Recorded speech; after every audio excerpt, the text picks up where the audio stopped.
አንድ አምላክ በሚሆን በአብ በወልድ በመንፈስ ቅዱስ ስም የካቲት 4 በዚች ቀን ሉቃስ የሳላት ከጉንጯ ደም የሚፈሳት ተአምር አድራጊዋ የእመቤታችን ቅድስት ድንግል ማርያም ስዕል የምትታሰብበት በዓሏ ነው። ዳግመኛም በዚች ዕለት ከ72ቱ አርድእት አንዱ ሐዋርያ የከበረ ቅዱስ አጋቦስ በሰማዕትነት አረፈ። በምግባር ፍጹም የሆነ ተጋድሎም የበዛ አባ ዘካርያስ አረፈ። ተአምር አድራጊዋ የእመቤታችን ስዕል የካቲት 4 በዚች ዕለት ሉቃስ የሳላት በጉንጯ ደም የሚፈሳት ተአምር አድራጊዋ የእመቤታችን ስዕል የምትታሰብበት በዓሏ ነው። ይኸውም ከ829 እስከ 842 ዓመተ ምህረት በቢዛንታይን የነገሰው ንጉሥ ቴዎፍሎስ በቅዱሳት ስዕላት ላይ በክፋት ተነሳስቶ አዋጅ በማወጁ ወታደሮች በእርሱ ትእዛዝ በእያንዳንዱ ቤት እየዞሩ ቅዱሳት ስዕላትን ለማጥፋት ፍተሻ ያደርጉ ነበር። በኒቂያ ከተማ አቅራቢያ አንዲት የተቀደሰች ሴት ነበረች። ቅዱስ ሉቃስ የሳላት የአምላክ እናት የቅድስት ድንግል ማርያም ውብ ስዕሏን በቤቷ ውስጥ ደብቃ በማኖር በስዕሏ ፊት መብራትን እያበራች ከልጇ እንድታማልዳት ትማጸን ነበር። የከሃዲው ንጉሥ ወታደሮችም የአምላክ እናት ስዕል በቤቷ እንዳለች በማወቃቸው ወደ ቤቷ በድንገት ዘልቀው ገቡ። ከመካከላቸውም አንድ ወታደር የእመቤታችንን ስዕሏን በያዘው ጦር ጉንጯ ላይ ወጋ። ሆኖም ግን በእግዚአብሔር ድንቅ ሥራ ይህ ክፉ ሥራው በተአምር ተተክቶ ከተወጋው ከአምላክ እናት ፊት ላይ ደም ይፈስ ጀመር።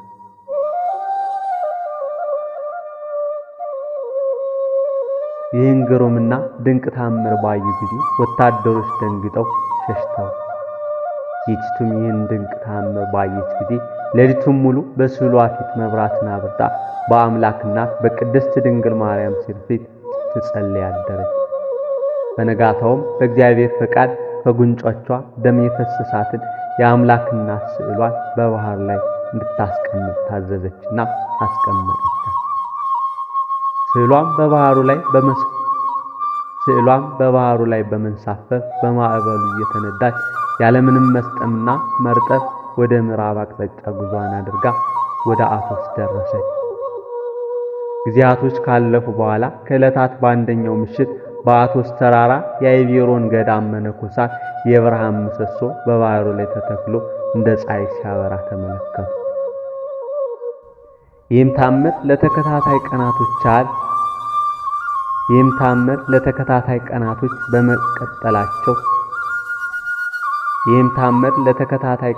በመቀጠላቸው በዚያ የተቀደሰ ተራራ በምናኔ ያሉ አባቶች ሁሉ በአንድ ላይ ተሰባስበው በማድነቅ የብርሃን ምሰሶ ወደ ተተከለበት የአምላክ እናት ስዕል በላይ ላይ ወደ ተንሳፈፈበት ወደ ባህሩ በመውረድ ወደ ስዕሏ ለመጠጋት ቢሞክሩ ስዕሏ ወደ ኋላ እየተመለሰች ሊያነሷት አልተቻላቸውም።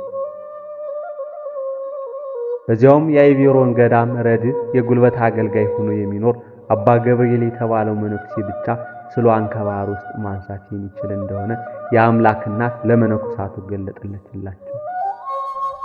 ገለጠችላቸው።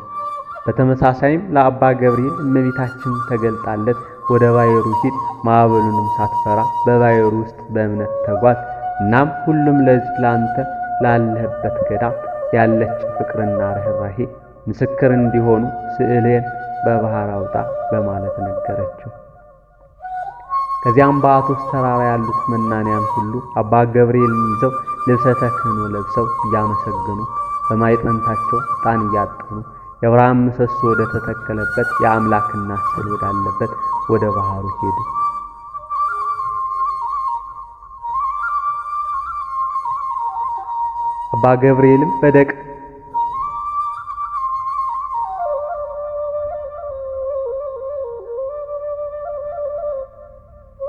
አባ ገብርኤልም በደረቅ መሬት እንደሚጓዝ ያለምንም ፍርሃት ወደ ባሕሩ ውስጥ በመግባት በናፍቆት ሆኖ የአምላክ እናት የቅድስት ድንግል ማርያምን ስዕሏን በደረቱ ታቅፎ ተሳለማትና ወደ ባሕር ዳርቻ ይዟት ወጣ።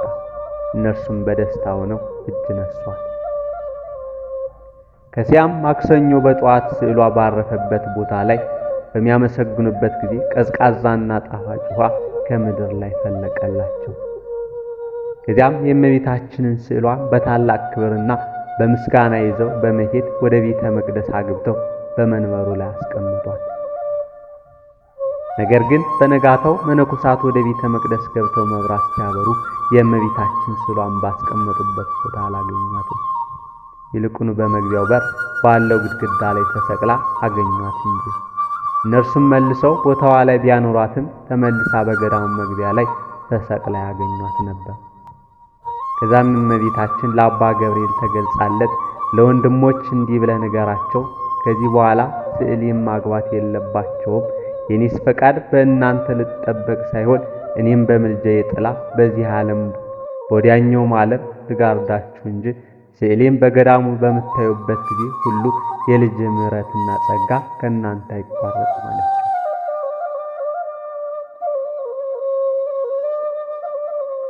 በዚህም ምክንያት ስዕሏ በነገረ መለኮት ሊቃውንት አቃቢተ ሆድ ደጃፍን የምትጠብቅ፣ መነኮሳቱም ይህን ሰምተው በእጅጉ በመደሰት ለአምላክ እናት ለእመቤታችን ክብር በገዳሙ በር አጠገብ አለ። መነኮሳቱም ይህን ሰምተው በእጅጉ በመደሰት ለአምላክ እናት ለእመቤታችን ክብር በገዳሙ በር አጠገብ አነስ ያለች ቤተክርስቲያን ሰጥተው ገባሪተ ተአምራት ወመንክራት ድንቅ ተአምር አድራጊዋን የአምላክ እናት የቅድስት ድንግል ማርያም ስዕሏን ወደ ውስጥ አስገቧት። የተቀደሰች የስዕሏ መጠሪያ የአይቤሮኗ የአምላክ እናት በግሪክ ፓርታኢስታ ትባላለች። ከዚያም በአይቤሮን ገዳም ያለችው የእመቤታችን ስዕል ድንቅ ተአምር በዓለም ሁሉ ላይ ከተሰማ በኋላ በረከቷን ለማግኘት ክርስቲያኖች ወደዚያች ገዳም መሄድን ጀመሩ። ይህ የተቀደሰ ስዕሏና ታሪኳ ኢትዮጵያን ጨምሮ በዓለሙ ሁሉ ላይ ተሰማ። ዛሬም ምዕመናን ይማጸኑባታል። ለአባ ገብርኤል የተለመነችና በረከቷን እንዳሳደረችበት ዛሬም የምልጃዋ ጥላ በዚህ ዓለም በወዲያኛውም ዓለም አይለየን ለዘላለሙ አሜን።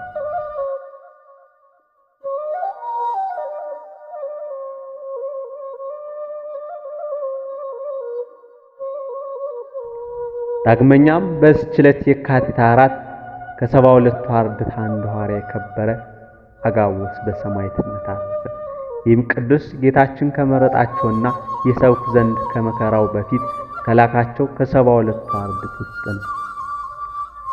በጽርሐ ጽዮን አጽናኝ መንፈስ ቅዱስ በወረደ ጊዜ ከሐዋርያት ጋር ስጦታውን ተቀብሏል። እግዚአብሔርም የትንቢትን ሀብት ሰጠው። ለእርሱ በሐዋርያት ሥራ መጽሐፍ እንደተናገረ ቅዱስ ጳውሎስን መታጠቂያ አንስቶ ራሱ እግሮቹን አሰረባትና የዚችን መታጠቂያ ባለቤት በኢየሩሳሌም አይሁድ እንዲያሰሩታል። መንፈስ ቅዱስ ብሎ ትንቢት ተናገረ፣ ትንቢቱም ተፈጸመ። ከዚህ በኋላ ሕይወት በሆነው በወንጌል ትምህርት ሲያስተምር ከሐዋርያት ጋር ወጣ። እያስተማረና ቀና የሆነ እግዚአብሔርን መንገድ እየመራ ብዙ አገሮችን ዞረ። ከአይሁድና ከዮናናውያንም ብዙዎችን የክብር ባለቤት ወደሆነ ወደ ጌታችን ኢየሱስ ክርስቶስ ቅን ሃይማኖት አስገባቸው። በከበረች በክርስትና ጥምቀት ማነጻቸው። ቅናትን የተመሉ አይሁድም ብቻውን በኢየሩሳሌም በድንገት ያዙትና ታላቅ ግርፋትንም ገረፉት። ከዚህም በኋላ በአንገቱ ገመድ አስገብተው እስከ ከተማ ውጭ ወጥተው በዚያም ነፍሱን እስካሳለፈ ድረስ በድንጋይ ወገሩት። በዚያን ጊዜ ከሰማይ ብርሃን ወርዶ በስጋው ላይ እንደ ምሰሶ ተተከለ። ወደ ሰማይ ደርሶ አሕዛብ ሁሉ ወደ እርሱ ሲመለከቱ ነበር። እግዚአብሔርም የአንዲት አይሁዲት ሴት ልቦናዋን ገለጠላት። እሷም በውስጧ ሸንገላና ቅናት ጠብ የሌለባት ናት። የኦሪትን ሕግ የምትጠብቅ ነበረች። እርሷም ይህም ብርሃን አይታ ይህ ሰው እውነተኛ ነው አለች። ያን ጊዜም በላይዋ ብርሃን ወረደ፣ እንዲህ ብላ ጮኸች። እኔ በቅዱስ አጋቦስ ፈጣሪ እግዚአብሔር ልጅ በሆነ በጌታ ኢየሱስ የማምን ክርስቲያን ነኝ። እግዚአብሔርን ከፍ ከፍ እያደረገች ስታመሰግነው በድንጋይ ወገሯት። ነፍሷንም በእግዚአብሔር እጅ ሰጠች። ዳግመኛም በዚህች ዕለት በምግባር ፍጹም የሆነ ተጋድሎም የበዛ አባ ዘካርያስ አረፈ። እርሱም ነፍሱ ከሥጋው በምትለይ ጊዜ አባ ሙሴ ወንድሜ ሆይ ምን ታያለህ አለው። እርሱም ለእኔስ ዝምታ ይሻለኛል አለ። ነፍሱም ስትወጣ አባ ኤስድሮስ ሰማይ ተከፍቶ አየ። ልጄ ዘካርያስ ሆይ የመንግሥተ ሰማያት በር ተከፍቶልሃልና ደስ ይበልህ አለው። በእንዲህ ያለ ሁኔታ አረፈ። ለእግዚአብሔር ምስጋና ይሁን። እኛንም በቅዱሳኑ ጸሎት ይማረን። በረከታቸውን ከኛ ጋር ትኑር ለዘላለሙ አሜን።